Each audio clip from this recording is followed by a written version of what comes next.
All right, so we'll just let both of your videos play here through once so you can see what we're working with.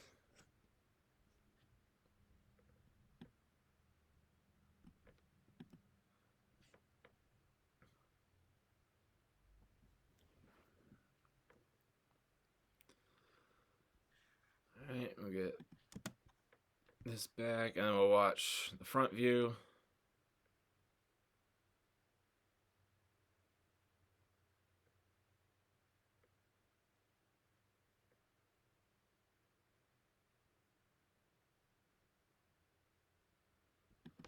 Okay, so what we're going to notice is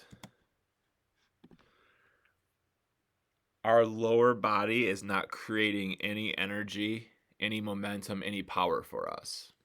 And as a thrower, similar to hitting, but even more extreme, more drastic, more important in pitching is how much we rotate our lower half before we rotate our upper half.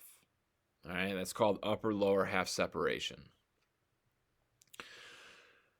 We're going to be able to see that in your side view here, our hips, our knees, and our feet, once our foot hits the ground, which is called front foot strike,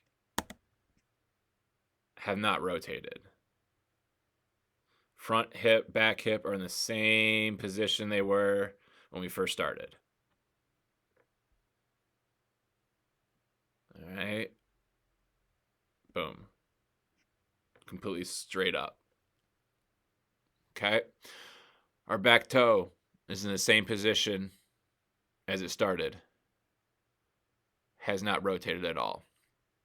Our back kneecap, which when we started is facing us. And when we get into our front foot strike, boom, the kneecap is still facing us. Same thing with the back hip, front hip. Front knee started facing us, and it's slightly angled, slightly rotated over here. This would be to us. You're about right here. We can also see, and we'll be able to see it better in the front view, that when your foot does hit the ground, because nothing has rotated, we don't land with a flat foot. We land toe first and on the side, inside part of our foot, and that's what we're at right here. Okay? So we can see by not having the back foot or the back knee, back hip or the front hip, front knee or the front foot rotated and facing our target before our foot hits the ground, what that then looks like from the front. Okay? Before I explain what we need to be doing differently here, I'm going to explain when the lower body gets to this position that you are in at front foot strike, what that causes the upper body to do and what it does not allow the upper body to do. Okay? So first, what it forces the upper body to do, it forces this front arm, your glove arm, specifically the front shoulder and front elbow, these two parts of our body are going to violently peel out towards first base. They're going to go this way towards first base. And the reason they're doing that is because your body, being that the lower half has not rotated yet, the only thing your body can do now to get this lower body to rotate is by taking this shoulder, this elbow, and this glove, but mostly this shoulder and elbow, and ripping it towards first base. So watch from the front view here. See how that shoulder is just rotating and firing straight to that first base? It's just opening up there. We can watch it from the side view here. See how it's just peeling open? Your body's not rotating as you're going forward. Your front shoulder is peeling out, which pulls your back shoulder forward. And now you're rotating in place. And in fact, if anything, you're rotating very upwards. Very upwards right now. But mostly, we're rotating in place and with our shoulders in an upward tilt. We're rotating through an upward tilt.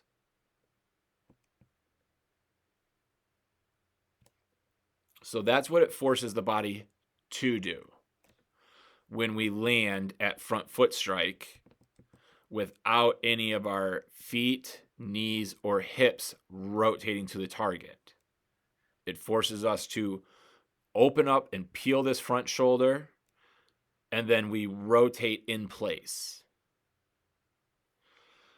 What it does not allow us to do, like I mentioned, is rotate out in front, accelerate our rotation to the target, and then finish our throw down, sending the baseball downwards. So like we said, you're rotating out in front, you're going up, and you're rotating, or you're releasing the ball like right here. Not even in front of our front foot. So now our energy when we get done with the throw is not down and around. It's simply around. And that's why your back foot just creates an arc very low off the ground as it comes around.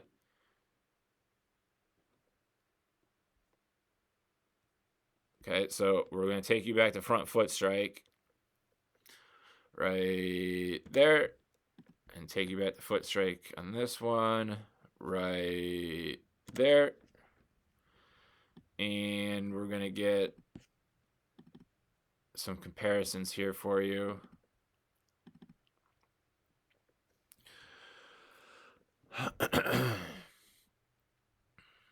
Let's look at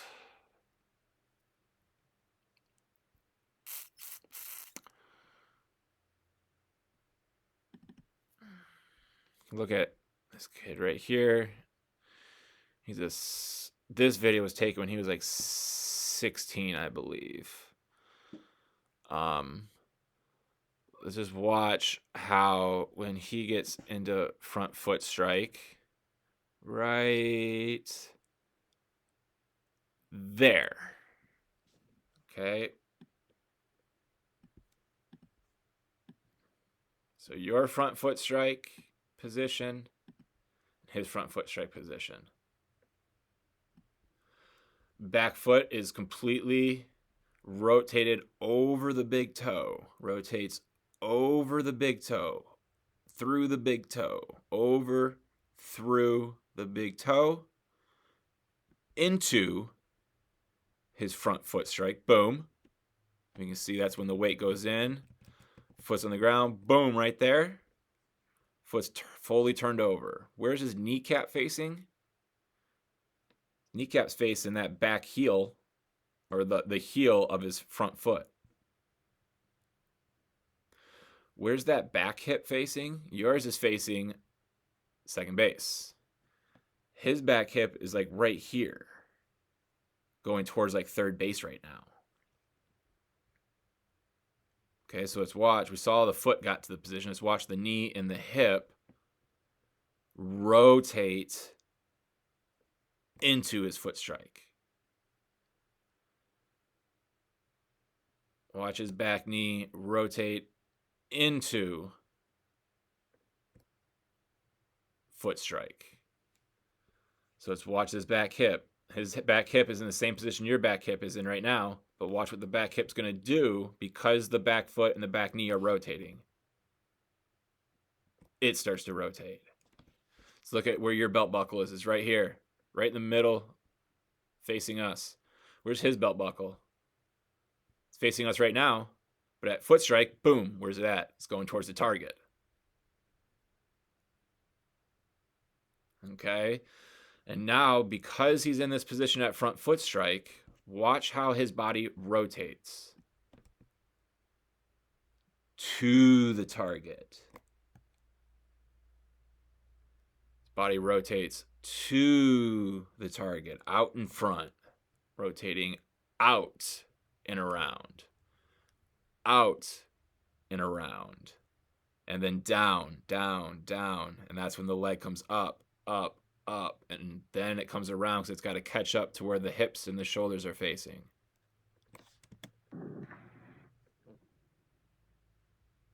There's one from even more on the side, leading with the hips. Boom, foot strike. Watch the back knee rotate and drive in. Boom. Boom. Watch the back foot drive through the big toe. Fold over the big toe. Boom. Watch the back hip. Bam. Bam. And now he's at front foot strike. Front hip, front knee, front foot, straight to the target. Back hip coming through, back knee, rotated all the way through. It's facing the back heel, or I'm sorry, the front foot's heel.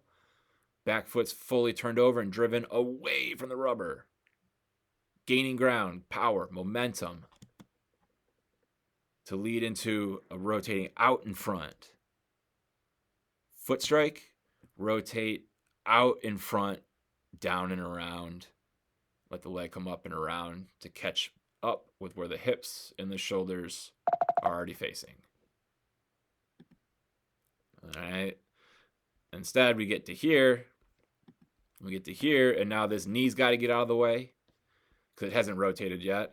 The foot's got to rotate. The hips got to rotate. The backside's got to come through. The back knee still got to rotate. The back foot's got to rotate and go through that big toe. But it's already in the ground. So whatever we do here, we're not actually doing with the lower body. We're doing it because the upper body is forcing the lower body to do it. And if the upper body is forcing the lower body to do it, that means the upper body can't work as quickly as it should, not as explosively as it should, which means now we can't throw with our body. We're having to throw with just our arm, which leads us to throws in that type of way and that type of way. We were rotating up instead of out and down.